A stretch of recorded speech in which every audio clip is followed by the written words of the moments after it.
Ассаламу алейкум баршаңызға. Бүгін біз Самин районындағы үйді аралайтын боламыз.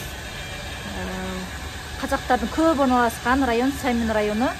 Сол үйді аралайтын боламыз. Барлық Самин районының үйлерінің проекттері бірде болады. Ендеше бірге көрейік. Кеттік. Андай моторлар көп үйде орналасады, себебі судың апоры өте нашар, жетпейді.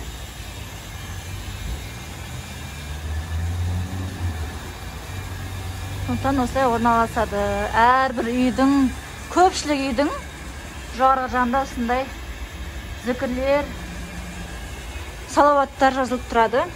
Бұл подъезі, мына бабаптың үйі, подвалда орналасады. Бабап, яғни осы үйдің, осы домдағы мусорды шығарады, және де подъезді жуады. Подъездің тазалығына жауап береді. Бұл подъезі.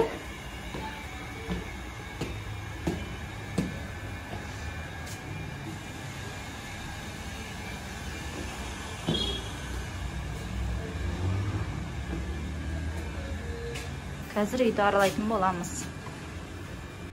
Мынау кіреберісі. Кіргеннен кейін сразу кухня басталады. Кухняның ар жағында балконы бар. Кухня арабтар үшін тек қана тамақ пісіретін жер, тамақ ішетін жер емес, тамақ пісіретін ғана жер. Тамақ пісіріп, осында дайындайды. Мына бөлмеге барып, сосын ішіледі. Мынау залы, тамақ ішетін бөлмесі, яғни қонақтарды қарсылайды осы жаққа. Осы бөлмеге тамақты да ішеді. Мысырлықтар бойынша бұл бөлме емес, яғни бөлме қатарына жатпайды. Бөлме квартира іздеген кезде екі бөлмелі деп беріледі. Мұн жағында бір спальня бар, мына жағында бір спальня бар. Соған байланысты екі бөлмелі үй деп есептеледі бұл. Және мұн жерде перделер міндетті түрде арабтың, мысырлықтардың үйлерінде перде болады осындай. Ар жағында ер адамдар келіп тамақ ішіп, қонақ болып жатса, бұл пердені жауып қояды. Мұн жақтан әйел адамдар көрініп қалмау үшін. Және бір айта кететін жайт, мысырлықтар үйді жалға берген кезде мебелі бар, мебелі жоқ деп, соған байланысты ақшасын көптеу етіп, ақшасын арзандау етіп, соған байланысты беріледі.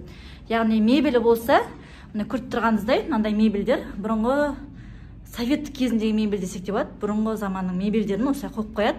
Соған байланысты квартираның ақшасын көбейтіп, өсіріп, мафрушпен деп сөйтіп беріледі жалға. Және де бұл үй, қазір мына үй 1700 гинейдің ең арзан үйі. Саминдегі ең арзан үй 1700 гинейлік үй. Бұл 4 жыл бұрын жалдап алған бұл кісілер. Содан бері 1300 болған, яғни 30 мың сондайдың шамасында болған. Қазір 4 жылдан кейін көбейткен 1700-ге.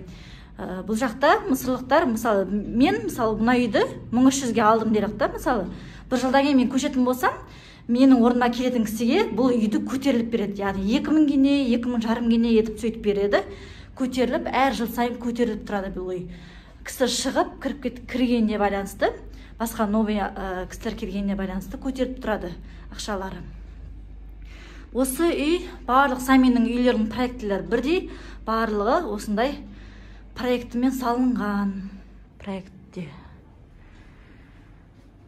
Енді мына жақ бөлмеге кірейік. Мына екінші бөлме.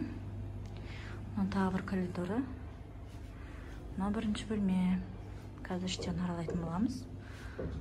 Осындай үй. Мына бірінші бөлме. Мында пол екен. Негізі көп үйлерде кафель болады. Мұн жақта бір бөлмеде ғана пол бар. Қалғанның бәрінде кафель. Осы үй, мына нелерді бәрін түгі сатып алады қазақтар. Жылытқыш қосылады, қыста дейтін өте қатты салқын болады. Кондер сондайды қосып қояды. Өте салқын болады. Үй салқын, сырт жылы болады. Сыртқа күн түсіп тұрғасын, сырт жылы болады. Үй қатты суық болады. Осы үй, мына бірінші бөлмелі. Мына екінші бөлмесі, қазір көреміз. Мына екінші бөлме. Мына шкафтар, мына нелердің бәрі хозяиндікі.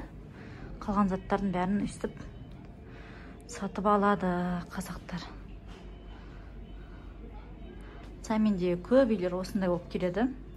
Яғни айтқанда осындай екі бөлмелі үй болып келеді. Осы қазір туалет ваннасы. Осындай. Сәйменде үйлердің барлығында туалет ванна осындай болып келеді. Ванна болмайды. Суға түскен шыққан душевойға түсіріледі. Бұл аралаған үйіміз Сәмен районының үйі. Алда басқа да райондардың үйлерін аралайтын боламыз, иншалла. Менімен бірге болыңыздар. Алда Сәмен районының қандай екенін және қазақтарды мұн жақта қалай тұратынын, арзан билетті қайдан алуға болатынын, соның бәрін айтатын боламын. Менімен бірге болыңыздар. Алдағы уақытта күшті видеолар түсіретін боламыз. Келесі кездескенше, ассаляму алейкум.